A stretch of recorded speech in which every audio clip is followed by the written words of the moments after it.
Hey there, and welcome to the start of Module 3. This is for EDLEAD 6240, Technology for School Leaders. We're going to jump right to our learning target, which is I can explain the characteristics of instruction and facilitate and model the integration of technology that you would want to see in classrooms. And so this really becomes our focus for this week. I'm going to go through each of the tasks, hopefully fairly succinctly, and if you have any questions, you'll be reaching out to me as the week unfolds. But one of the first tasks is the fourth and final discussion that will be hosted in Schoology. You go into the materials section, click on the discussion task, and you start adding to the bottom of it. Nobody seems to have had any issues with that so far, so fingers crossed that it continues. But the task for this week is to review the ISTE standards for administrators. And you're being asked to think about how you see a tech-rich learning environment supporting each of these dispositions and skills, and how the technology might support the characteristics of effective instruction. So this is the first thing that you need to do. And so this week's discussion is really digging into some materials, 3 of which, and that is the first. And the next one is you've got to read a blog post on supporting effective tech integration and implementation, choosing 3 of the 14 components essential to supporting tech integration in schools and how you could improve them at your school. This is starting to really getting you to put your leadership hat on, and the leadership theory that has built up through your master's course and come again into this particular 2-unit course. This is where the rubber meets the road as far as leadership goes. Now, the third one is to read the 7 habits of highly effective tech leading principles. Leadership is the theme. Administration is the name of this game. And so this discussion is really going to pull you from maybe just being in your context to really starting to think a little bit more broadly than that. The article is, this is the article, so 7 habits of highly effective tech leading principles. A number of you have actually already dug into this particular one. We've had Kevin and Chris who teamed up for the peer video conference. This was one of the articles that they clustered around. Again, these 2 blog posts are kind of like a pair, and I strongly encourage you to have a read of those. If you're using Feedly, as I hope you might be, you'd be following these, and so you can easily access them by flipping straight between them actually. So those are great, guys. Great work on those posts, and really again their theme was all around the place, the role, and the balance use of technology in 2 quite different contexts for those two guys. The third article is from Scott McLeod's blog, quite a popular blog, highly subscribed to blog, dangerously irrelevant. And now this is an interesting one because this was written in 2009, and that's acknowledged straight up. The reason I've included in this course is because it picks up on the themes of the ISTE administrators standards, but it describes 14 conditions by which this can flourish. And one of the arguments made in this article is that it's actually an excerpt from a book that at the time was unpublished, but principals and superintendents arguably are primarily responsible for the climate, culture, and other environmental characteristics that define students' and teachers' work. I'm interested if you agree with that. What do you agree with and why? And this might be something that you can feed into some of your discussions. I'm really interested in that. Is this still how we see effective implementation beginning from our principals and superintendents? And you may agree, and that's good. It's a 2009 article. What's changed and what's missing from this article? This is another reason why I think this is an interesting provocation for a discussion, because while I think many of them, I think you're going to read this and you're going to agree that much of the content written about is as relevant today, which is a little scary in itself, But what is actually missing now? And what's outdated, apart from the geometrist sketchpad, of course, when we're talking about um, uh, curriculum materials as being one of those, what's actually outdated in that? When you read about student-centered learning, how central is this to your personal inquiry? If you've watched my short video reflecting on Module 2, you'll see that a number of you are actually hauling yourself off in that direction, actually. I'm interested in what your take is on student-centered learning and how central this might be to your personal inquiry. I suspect that for this to be a really meaningful piece of work that you do in 62440, I think inevitably that's going to be a dominant theme in your inquiry. The piece in the article about crowdsourcing and engaging community as well. This is something Simon, as we've learned, is interested in. And if you again watch the reflection video that I posted, so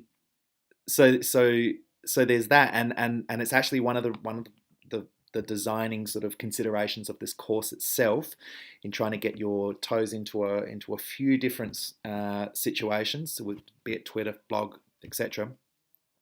I'm interested in your thoughts on how we should invest in technology and how that decision-making process should actually operate. So you'll see that being discussed actually in the under the curriculum frameworks piece in this article. And of course, the assessment and evaluation. One of your tasks this week is to design your own observation walkthrough and looking at what your look-fors actually are. So that's also mentioned. So it's good food for thought. One of your other tasks is blog visiting, and your task is to visit 3 of your cohort's blogs via Feedly or your own means, and read their blog posts from this course. I think you'll find it as rewarding as what I've found, and you need to post comments. Now, the challenge for each of you is to make sure that you've enabled that, because that's not always, depending on what platform you've chosen, that may or may not be activated. If you're not sure, I'm happy to help dig into that and research it with you. If it's Blogger, I'm very familiar. If it's WordPress, I'm reasonably familiar, so I should be able to help you with that. But you actually need to have that turned on in order to participate in this particular task, at least. As you can see, Kelly's got a comment weighting moderation, which is also another feature, and that is perfectly acceptable on a blog. This is not a feature that's been turned off by Jared in this instance. He has enabled moderation so that he has some control over what content gets posted onto his blog. So that's fine. And if you encounter that, as Kelly has taken the initiative to do, you just screenshot that and send it to me as one of your 3 visitations from this week. So that's a good one. One thing I will say about your blog is that I'm seeing some amazing writing, seeing some amazing content coming through via your blogs. And what I want to encourage you to do is and I've put this in quite a number of your comments in assessing your previous posts. But I really want to encourage you to use your blog beyond this course. A number of you have created a blog specifically for this course. If that's the case, and this is its life and this is its purpose, and it will serve that, in a few weeks it'll be done, that's fine. But I really want to encourage you to consider adopting the use of regular blogging as a form of reflective practice, as a form of engaging with a broader audience, and in terms of modeling the very things that we are commonly asking our students to do. And that is, when you write with an authentic audience, and that you engage around those ideas, and these ideas don't just disappear when you close your book. So blogging is a very powerful thing. But what I want to encourage you to do too is to make sure you're getting some of the things that are going to help get more bite from your blog, like creating attractive post titles. Creating an appealing blog name. Not everybody has named their blog yet, so that's something to attend to. These are the sorts of things that could help propel your blog from being a task that you were forced to do in EDLEAD 6240 to something that is you carry forward with you and becomes a meaningful part of your life as an educator.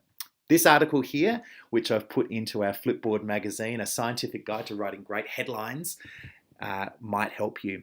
For each of the blog posts, you're being asked to include the task in the title. It's a little mechanical, but it's really for my sake, actually, so that I can navigate all your blogs and easily get to them and make sure I'm assessing the correct thing.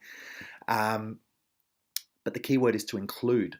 So you may wish to create some more attractive titles. Usually those titles are created after you've written the blog post, because there'll be a really key point that you want to make. That becomes your title, along with blog post number 5, for my sake. So I want to really encourage you to do that. And a number of you have actually set up some really attractive blogs that I think have got huge potential moving forward. So have a look at that on Flipboard this week. As mentioned, one of your tasks is an observation walkthrough. And so I've given you an example. It's linked to this task in the materials section. Former colleague of mine, Brent Braco, used this with Google Forms. It was quite clever, actually, because he had it set up so that he was a deputy principal. He had it all set up so that he had his roster of teachers that he supervised or worked with. And upon submission of the form, a copy of it got emailed to that person. He didn't need to share the spreadsheet with that teacher, of course, because it's got confidential information about all of their colleagues, their respective colleagues. So this was a clever way of using Google Forms. These days, it's actually a little easier than the way we had to do it when we set that one up. But the concept of it is that the purpose for this task is to really drill down on what are the important things for you as a leader walking into a classroom. So hence, this is a task asking you, and there are many examples out there that you can refer to, but what I want to see is I want to see some thought given to this.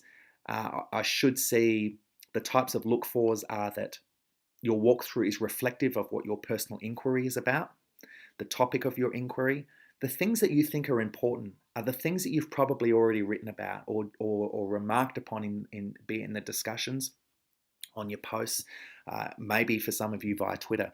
So this is a personalized task. This is not a one-size-fits-all. This is not necessarily even something that you would immediately hand over to colleagues to use. This is really, in its first instance, this is getting to what's most important for you. So that's going to be a very, very easy thing to discern from my perspective, given that this is arriving in Module 3. So you can use Google Forms. Julie, in China, you can use SurveyMonkey. That's fine, and anybody can use that, actually. So, and your task is to post me the link. A grade of 4 will be given. There is no rubric for this because I don't think that a rubric is particularly conducive to this task. But let me make it clear, as I've attempted to, this is about the things that are important to you. So, again, your personal inquiry. All roads lead back to this. My quick summary. There is no formal task this week linked explicitly to your personal inquiry, but it all gets real again, starting in Module 4 and going through to your final project. So at no stage should we be losing sight of this. And in fact, it's really amazing to see how many of you have really meaningfully adopted this element of the personal inquiry to attach all of the course content to. And so that's my first point about the personal inquiry is how are you connecting the course content to your area of interest? How will you connect, the essential conditions, the ISTE standards for administrators, and all of the things that we've done already in this course, all of the materials you've got, the things in Flipboard, the things you're starting to be exposed to perhaps on via social media, be it Twitter, but also each other's blogs as well, which you should at this stage be following. How are you connecting this course content to your area of interest? The second question I would ask is, what do you want to learn through this personal inquiry? This shouldn't be a statement about what you do or what you want to do. This should really be about what do you want to learn. And the purpose of this and the purpose for the project is really to give you that time to explore that and make the very most of this 2-unit course. At the end, we want you to walk away with having learnt something that you are particularly interested in. So therefore it is really up to you. And thirdly, how are you making this course meaningful to you in your context, which I think I've already said enough about. Now I'm just going to wait for that phone to stop ringing. There it is. So again, what do you want to learn, and how are you making this course meaningful to you in your context? These are the most important aspects of the personal inquiry. There are no announcements this week. There are the references. This video will be on YouTube in the coming hour, and both this and the keynote, as well as the reflection and the short video on how to cite very easily using an online engine for it, will all be available in this week's materials. I wish you the best of luck. Please continue to reach out to me either internally via Schoology messages or via my UNI email address. I don't want to lose your email, so please use that. Have a great week, everyone.